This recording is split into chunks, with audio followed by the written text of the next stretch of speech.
Pharma সেক্টরের একটা অন্যতম কোম্পানি যার নাম হচ্ছে আরতি ফার্মা ল্যাবস লিমিটেড। আরতি ফার্মা ল্যাবস লিমিটেডের হচ্ছে কোয়ার্টার 4-এর রেজাল্ট আউট হয়ে গেছে। কোয়ার্টার 4-এর রেজাল্টের পারফরমেন্স কী কী টাইপের দিয়েছে আরতি ফার্মা ল্যাবস, সেটাকে নিয়ে আমরা অ্যানালিসিস করব। তার আগে আমরা কোম্পানিটার হচ্ছে চার্ট প্যাটার্নটাকে নিয়ে অ্যানালিসিস করব। দেখব যে শেয়ার হোল্ডারদের কতটা রিটার্ন জেনারেট করেছে বা ওয়েলথ ক্রিয়েট করে দিয়েছে, সেটাকে নিয়ে আগে আমরা ফার্স্ট অ্যানালিসিস করব। আফটার দ্যাট হচ্ছে আমরা কোম্পানিটার হচ্ছে কোয়ার্টার 4-এর রেজাল্টের পারফরমেন্স কী টাইপের দিয়েছে সেটাকে নিয়ে অ্যানালিসিস করব। তো কোম্পানিটা হচ্ছে আরতি ইন্ডাস্ট্রিজ থেকে ডিমার্জ হয়ে আলাদা হয়ে কিন্তু আরতি ফার্মা ল্যাবস কিন্তু হয়েছে, এইটুখানি মাথায় রাখবেন। তো কোম্পানিটা এখন ট্রেড করছে 524 টাকায় এখন ট্রেড করছে। আমরা যদি চলে যাই কোম্পানিটার মার্কেট ক্যাপিটালাইজ, তাহলে কোম্পানিটার মার্কেট ক্যাপিটালাইজ কত রয়েছে? কোম্পানিটার মার্কেট ক্যাপিটালাইজ হচ্ছে বলতে পারেন অ্যাপ্রক্স 4,500 কোটি টাকার মার্কেট ক্যাপিটালাইজ। অর্থাৎ এই কোম্পানিটাকে আমরা স্মল ক্যাপ টাইপের কোম্পানি হিসাবে কনসিডার করতেই পারি। তো কোম্পানিটার আমরা যদি একদিনের পারফরমেন্স দেখি, একদিনে হচ্ছে 4%-এর মতন পজিটিভ রিটার্ন জেনারেট করেছে একদিনে। 5 দিনের পারফরমেন্স করেছে 3%-এর মতন পজিটিভ রিটার্ন জেনারেট করেছে 5 দিনে। এক মাসে কীরকম পারফরমেন্স করেছে? এক মাসে হচ্ছে 14%-এর মতন পজিটিভ রিটার্ন জেনারেট করেছে এক মাসে। আমরা যদি চলে যাই 6 মাসে, 6 মাসে হচ্ছে 34%-এর মতন পজিটিভ রিটার্ন জেনারেট করেছে 6 মাসে। 1 জানুয়ারি থেকে পারফরমেন্স করেছে কত?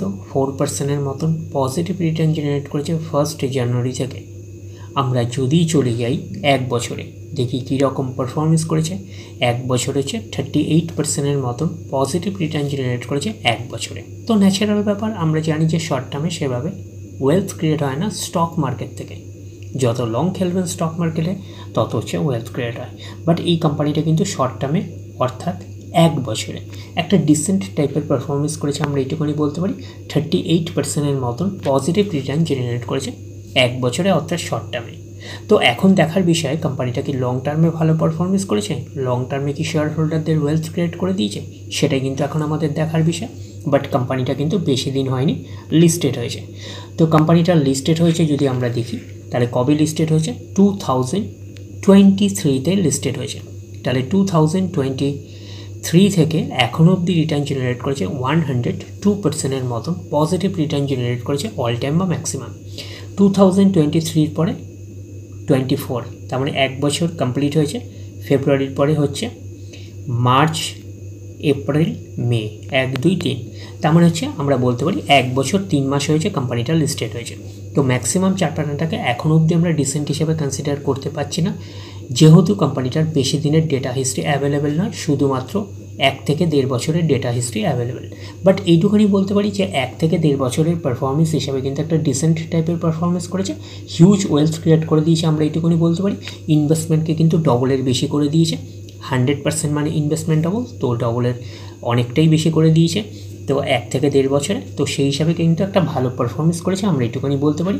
তো কোম্পানিটা যেটা লিস্টেড হয়েছে 2023-তে, তো কোম্পানিটা হচ্ছে আরতি ইন্ডাস্ট্রিজ থেকে কিন্তু ডিমার্জ হয়ে আলাদা হয়ে কোম্পানিটা লিস্টেড হয়েছে 2023-তে, এইটুকুনি কিন্তু মাথায় রাখবে।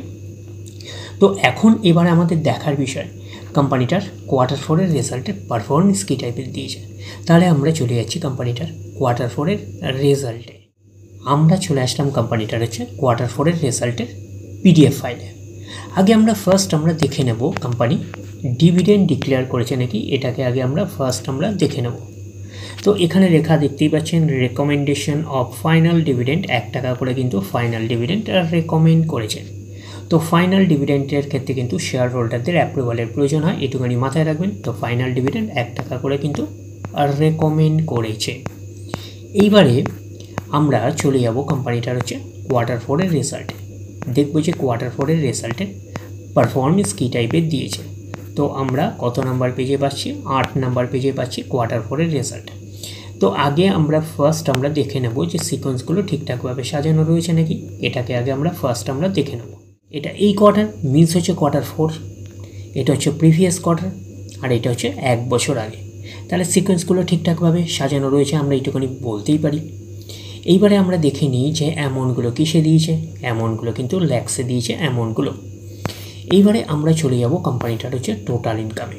তো টোটাল ইনকামে যাওয়ার আগে আমরা কি করব, একটু লার্জ করে নিয়ে অ্যাডজাস্ট করে নেব, তাহলে আপনাদের কাছে ব্যাপারটা আরও ভিজিবল হবে। তো এইবারে আমরা চলে যাচ্ছি কোম্পানিটার টোটাল ইনকামে। এই কোয়ার্টার মিস হচ্ছে কোয়ার্টার 4-এ 50,780, প্রিভিয়াস কোয়ার্টারে ছিল 45,008 এবং এক বছর আগে ছিল 48,580। তাহলে এক বছর আগের 48,580টা এখন কত হয়ে গেছে, 50,780। তাহলে আমরা বলবো ইয়ার অন ইয়ার বেসিস কিন্তু জাম্প রয়েছে টোটাল ইনকামে। প্রিভিয়াস কোয়ার্টারে ছিল কত, 45,008, সেটা হয়ে গেল এই কোয়ার্টার মিস হচ্ছে কোয়ার্টার 4-এ হয়ে গেল 50,780। তাহলে আমরা বলবো কোয়ার্টার অন কোয়ার্টার বেসিসও কিন্তু জাম্প রয়েছে টোটাল ইনকামে। তো ন্যাচারাল ব্যাপার, আমরা জানি যে ইনকাম করতে গেলে কোম্পানিকে এক্সপেন্সেস করতেই হবে। তো এখন দেখার বিষয় কোম্পানিটা ইনকাম করতে গিয়ে কতটা এক্সপেন্সেস করেছে। তাহলে আমরা চলে আসলাম টোটাল এক্সপেন্সেসে। এই কোয়ার্টার মিস হচ্ছে কোয়ার্টার 4-এ 41,205, প্রিভিয়াস কোয়ার্টারে ছিল 37,626 এবং এক বছর আগে ছিল 42,696।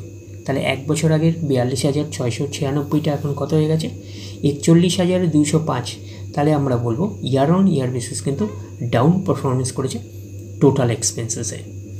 প্রিভিয়াস কোয়ার্টারে ছিল কত, 37,626, সেটা হয়ে গেল এই কোয়ার্টার মিস হচ্ছে কোয়ার্টার 4-এ হয়ে গেল কত, 41,205। তাহলে আমরা বলবো কোয়ার্টার অন কোয়ার্টার বেসিস কিন্তু জাম্প রয়েছে, আমরা এইটুখানি বলতে পারি টোটাল এক্সপেন্সেসে। তো এইবারে আমরা বের করব কি, এইবারে আমরা বের করব হচ্ছে অপারেটিং প্রফিট। কি করে বের করব, টোটাল ইনকাম থেকে টোটাল এক্সপেন্সেস আমরা বাদ দেব, বাদ দিলে যেটা পড়ে থাকবে সেটা হচ্ছে অপারেটিং প্রফিট।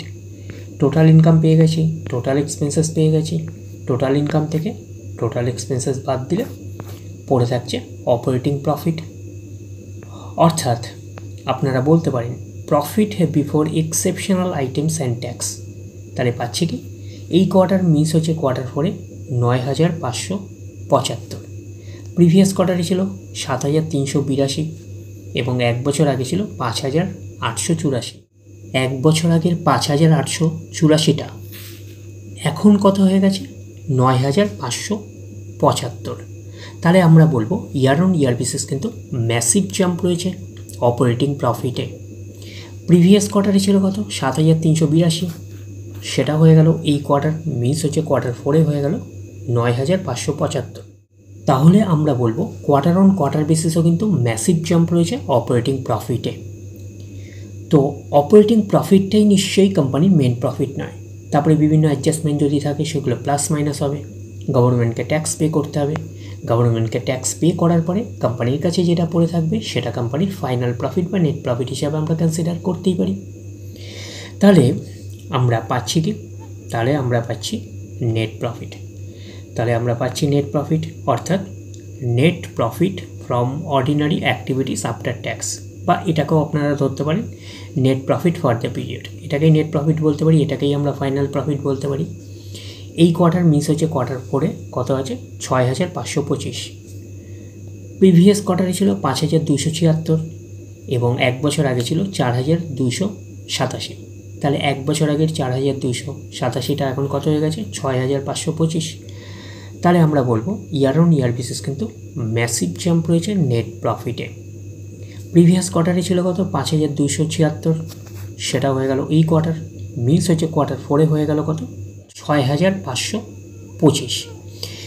তাহলে আমরা বলবো কোয়ার্টার অন কোয়ার্টার বেসিসও কিন্তু ম্যাসিভ জাম্প রয়েছে নেট প্রফিটে। তাহলে ওভারঅল কনক্লুশন কী দাঁড়াচ্ছে নেট প্রফিটে, ওভারঅল কনক্লুশন দাঁড়াচ্ছে year on year basis massive jump এবং কোয়ার্টার অন কোয়ার্টার বেসিসও কিন্তু ম্যাসিভ জাম্প রয়েছে নেট প্রফিটে। এইবারে আমরা চলে যাব কোম্পানিটার হচ্ছে ইপিএসে অর্থাৎ আর্নিং পার শেয়ারে। তাহলে আমরা চলে আসলাম ইপিএসে অর্থাৎ আর্নিং পার শেয়ারে। এই কোয়ার্টার মিনস হচ্ছে কোয়ার্টার 4-এ 7.20, প্রিভিয়াস কোয়ার্টারে ছিল কত, 5.82 এবং এক বছর আগে ছিল কত, 4.73। তাহলে এক বছর আগের 4.73টা এখন কত হয়ে গেছে, 7.20। তাহলে আমরা বলবো ইয়ার অন ইয়ার বেসিস কিন্তু ম্যাসিভ জাম্প রয়েছে ইপিএসে অর্থাৎ আর্নিং পার শেয়ারে। প্রিভিয়াস কোয়ার্টারে ছিল কত, 5.82 সেটা হয়ে গেল এই কোয়ার্টার, মিস হচ্ছে কোয়ার্টার 4-এ হয়ে গেল কত 7.20। তাহলে আমরা বলবো কোয়ার্টার অন কোয়ার্টার বেসিসও কিন্তু ম্যাসিভ জাম্প রয়েছে ইপিএসে অর্থাৎ আর্নিং পার শেয়ারে। তো ন্যাচারাল ব্যাপার, আমরা জানি যে নেট প্রফিটের রিফ্লেকশনটা ইপিএসে পাই, তো নেট প্রফিটের রিফ্লেকশনটা আমরা ইপিএসে পেয়েছি। তো ওভারঅল কনক্লুশন কী দাঁড়ালো? ওভারঅল আমরা বলতে পারি আরতি ফার্মা ল্যাবসের হচ্ছে কোয়ার্টার 4-এর রেজাল্ট আমরা এইটুখানি বলতে পারি আউটস্ট্যান্ডিং টাইপের পারফরমেন্স করেছে, আমরা কিন্তু এইটুখানি বলতেই পারি।